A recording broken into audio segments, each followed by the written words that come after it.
शारदीय नवरात्रि की तृतीया है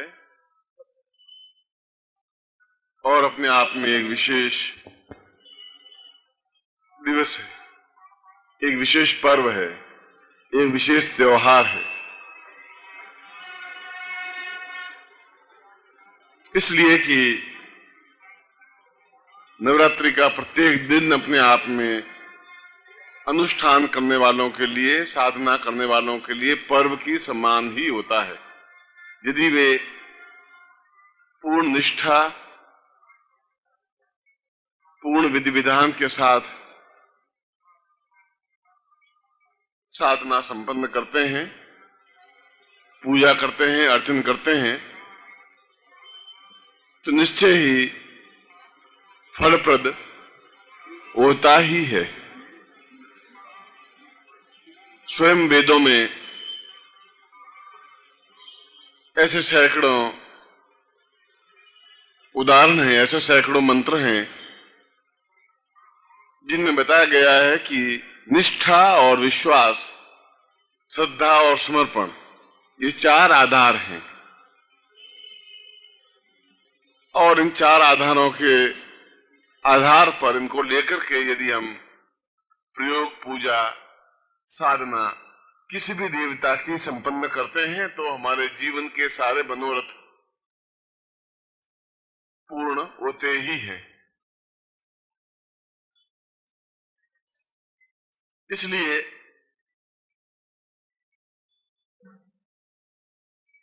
देवताओं ने भी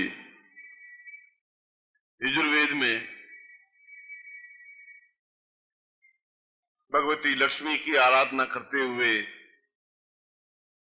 कहा कि श्रीश्चते लक्ष्मीश्च पत्न्याम बहो रात्रे पार्श्वे नक्षत्राण्य रूपम अश्विनो व्यातम अश्विनिखाणा मुम्मेखाण सर्वलोकम खाण। यह यजुर्वेद का एक मंत्र है। राजस्थान के श्रेष्ठ विद्वान श्री कर्पूर चंद जी कुलिस ने वेदों पर बड़ा गहन अध्ययन किया है और उन्होंने कई सुंदर ग्रंथ, महत्वपूर्ण ग्रंथ लिख करके एक जनसाधारण में वेदों के प्रति एक चेतना पैदा की है। बताया है कि वास्तव में मंत्र अपने आप में शक्तिशाली हैं, प्रभावपूर्ण हैं। देवताओं ने और ऋषियों ने जब सभ्यता ने पहली पहली बार सिंधु नदी के किनारे आंख खोली कि सिंधु नदी के आसपास रहने वाले ही हमारे पूर्वज आर्य थे और सिंधु शब्द आगे चल करके हिंदू शब्द बना, क्योंकि झेलम, चनाब, रावी, सतलज, व्यास, ये पांचों नदियों का संगम अपने आप में सिंधु नदी बनी और आर्य इसी नदी के किनारे बड़े, आर्य सभ्यता बनी और वेदों के मंत्रों की रचना हुई, ऋचाएं बनी और उन्होंने दूसरे देवताओं की पूजा अर्चना करने से पहले मां लक्ष्मी की पूजा अर्चना प्रारंभ की और उस महालक्ष्मी को पहले श्री कहा गया। बाद में जब समुद्र मंथन हुआ तब उस श्री को महालक्ष्मी कहा गया, लक्ष्मी कहा गया। श्री रंभा, विश्ववारुणी, अमी, शंख, गजराज, इसे श्री शब्द लगाया।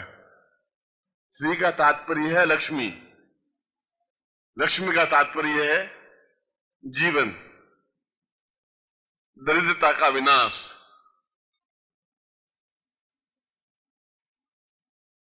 हमारे जीवन में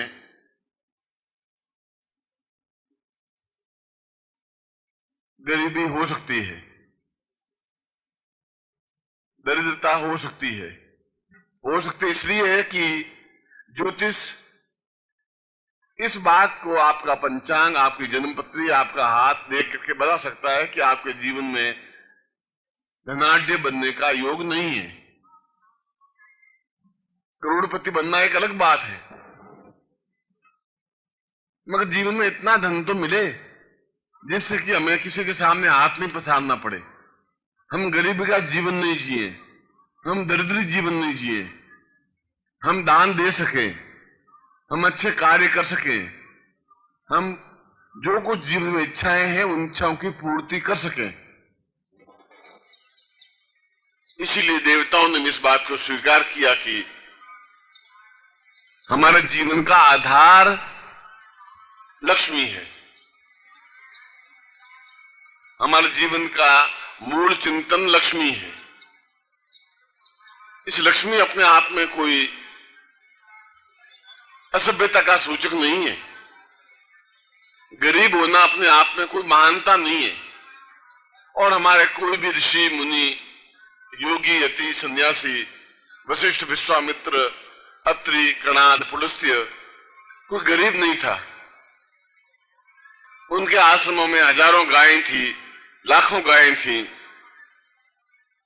धन था, स्वर्ण मुद्राएं थी, हजारों शिष्यों का पालन करते थे, उनको भोजन देते थे और उसके लिए धन की आवश्यकता होती थी। उन्होंने धन मंत्रों के माध्यम से प्राप्त किया, भीख मांग करके प्राप्त नहीं किया, हाथ नहीं पसारा। यहां तक कि जब दशरथ को कैकेयी नरेश से युद्ध करना पड़ा और धन की जरूरत पड़ी दशरथ जैसे महाराजा को, तब भी वे वशिष्ठ के आश्रम में गए और उन्होंने कहा कि मुझे धन की आवश्यकता है, राजकोष में इतना धन नहीं है कि मैं कैकेयी नरेश से युद्ध कर सकूं और मुझे युद्ध करना आवश्यक है। और वशिष्ठ ने लाखों स्वर्ण मुद्राएं सहायता के रूप में दी।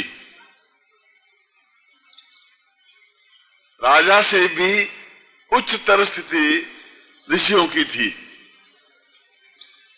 ऐसा क्यों था? इसलिए था कि उनके पास देव बल था,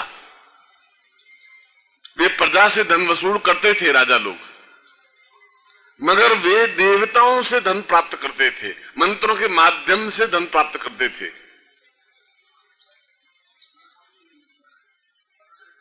जब शंकराचार्य जैसा विद्वान, ब्रह्मचारी, योगी, सन्यासी भिक्षा मांगने के लिए गए और उनका नियम था कि एक घर में जाऊंगा दिन भर में और उस एक घर से जितना भी भिक्षा मिल जाएगी, मुट्ठी भर आटा मिलेगा, चाहे 1 किलो आटा मिलेगा, चाहे 2 किलो आटा मिलेगा, जो कुछ भी मिलेगा, जितना मिलेगा उसी से उस दिन का भरण पोषण करूंगा, दूसरे घर में भिक्षा मांगने के लिए नहीं जाऊंगा। वे एक ब्राह्मणी के घर में गए, एक विधवा ब्राह्मणी थी और दरवाजे पर शंकराचार्य जैसे महान विद्वान ने अलख लगाई, भिक्षान देहि। आंगन में शंकराचार्य खड़े और ब्राह्मणी बहुत सकुचाई, बहुत उदास, बहुत दुखी, बहुत विवल। उसने कहा, शंकराचार्य जैसा योगी मेरे दरवाजे पर आया है भिक्षा प्राप्त करने के लिए, और मेरे घर में तो मुट्ठी भर आटा भी नहीं है, पहनने के लिए जो साड़ी है वो एक ही साड़ी है और वो भी साल भर पुरानी घिस गई है, एक पैसा नहीं है घर में, मैं क्या दूं, कैसे दूं? और आए हुए अतिथि को, योगी को, सन्यासी को, ब्राह्मण को खाली हाथ कैसे लौटाऊं? ये तो मेरे आर्य परंपरा के विरुद्ध है, परंपरा के विरुद्ध है, मगर दूं भी कैसे जब है ही नहीं मेरे पास।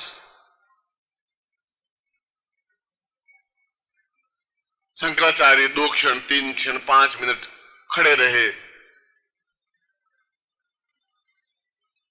ब्राह्मणी घर में गई, पूरे घर को छान मारा, कहीं से कुछ भी ऐसा नहीं मिला जिससे कि वह शंकराचार्य को भिक्षा दे सके। आले में एक सूखा आंवला पड़ा था। आंवला एक फल होता है जो बाजार में मिलता है, वैद्य की दुकान पर मिलता है। एक आंवला पड़ा था। वह डगमगाई कदमों से वो हाथ में आंवला लेकर के उस फटी हुई साड़ी से किसी प्रकार से तन ढकती हुई एक 65-70 साल की वृद्धा डगमगाती हुए कदमों से आकर के उसके भिक्षा पात्र में आंवला डाल दिया और हिचकिचाकर रोने लगी। आंखों से आंसू की धार बह निकली। उसने कहा, महाराज आप सन्यासी हैं, आप शंकराचार्य हैं, आप अत्यंत विद्वान हैं, आप पहली बार मेरे घर में जीवन में आए हैं, ये मेरा सौभाग्य है। मगर मैं अत्यंत गरीब हूं, अत्यंत विपन्न हूं, अत्यंत दुखी हूं, अत्यंत दरिद्री हूं। शायद मेरे भाग्य में धन जैसे कोई लाइन विधाता ने लिखी ही नहीं है। जीवन भर गरीबी से ही जीवन काटा है, एक साड़ी 5 साल तक चलाई है और एक सूखा आंवला है और कुछ मेरे पास है नहीं। खाली आज मैं आपको लौटा नहीं सकती, आप इसी को मेरी भिक्षा स्वीकार कर लें। शंकराचार्य की आंखों में आंसू आ गए। क्या इतनी गरीबी भी हो सकती है? क्या इतनी दरिद्रता भी हो सकती है? और यदि विधाता ने यदि इसके ललाट पर, इसके भाग्य में गरीबी की रेखा खींच दी है, तो फिर मैं सन्यासी क्यों हूं? मैं फिर मेरे पास मंत्र क्यों है? क्यों मैं उस लकीर को नहीं मिटा सकता? मुझे लकीर को मिटाना चाहिए और इसके जीवन में संपन्नता लानी चाहिए। क्या जीवन भर दरिद्री बनी रहेगी ये? फिर मेरे जीवन का अर्थ क्या? फिर मंत्रों का अर्थ क्या? फिर वेदों का अर्थ क्या? फिर शास्त्रों का अर्थ क्या? फिर साधना का मतलब क्या? जो भाग्य में गलत योग लिखा हुआ है, चाहे दरिद्रता है, चाहे रोग है, चाहे अकाल है, चाहे मृत्यु है, चाहे अभय भय है, चाहे कष्ट है, चाहे पीड़ा है, चाहे बाधा है, विधाता ने लिख दिया आपके और प्रत्येक व्यक्ति के भाग्य में।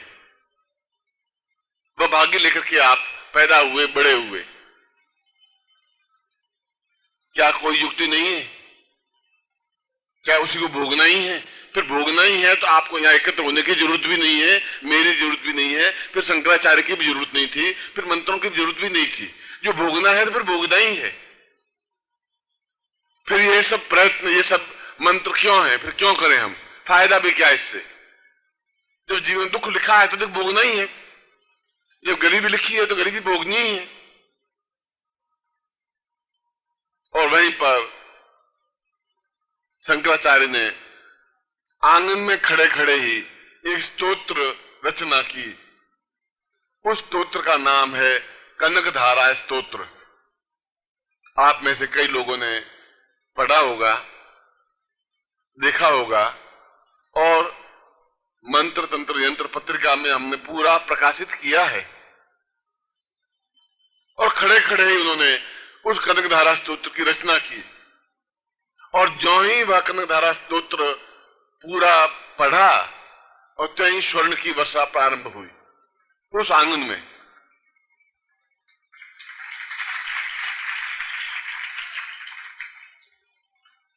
और उस ब्राह्मणी, उस गरीब विधवा, वो दुखी, जिसके भाग्य में दरिद्रता के अलावा लिखा ही नहीं था, विधाता ने एक भी लाइन धन की लिखी नहीं थी, उसके जीवन में असंख्य स्वर्ण मुद्राएं आंगन में वर्षा होने लगी।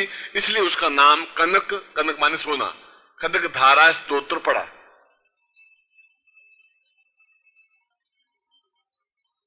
यह तो शंकर भाष्य में लिखा हुआ है, यह तो मेरी कही कहानी नहीं है, यह हमारे पूर्वजों की गाथा है।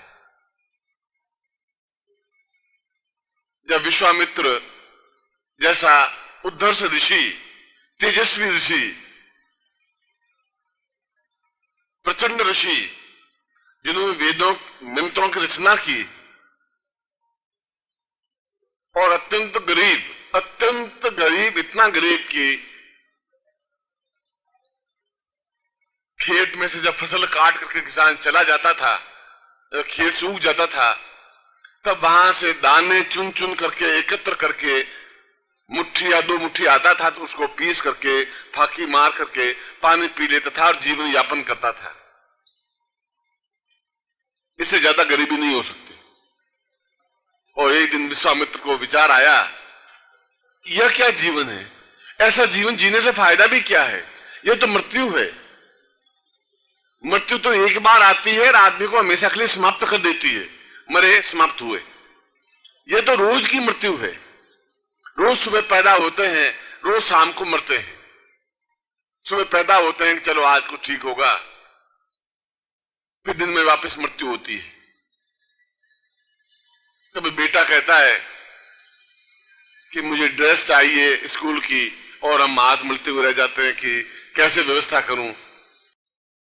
ओम परम तत्वाय नारायणाय गुरुभ्यो नमः।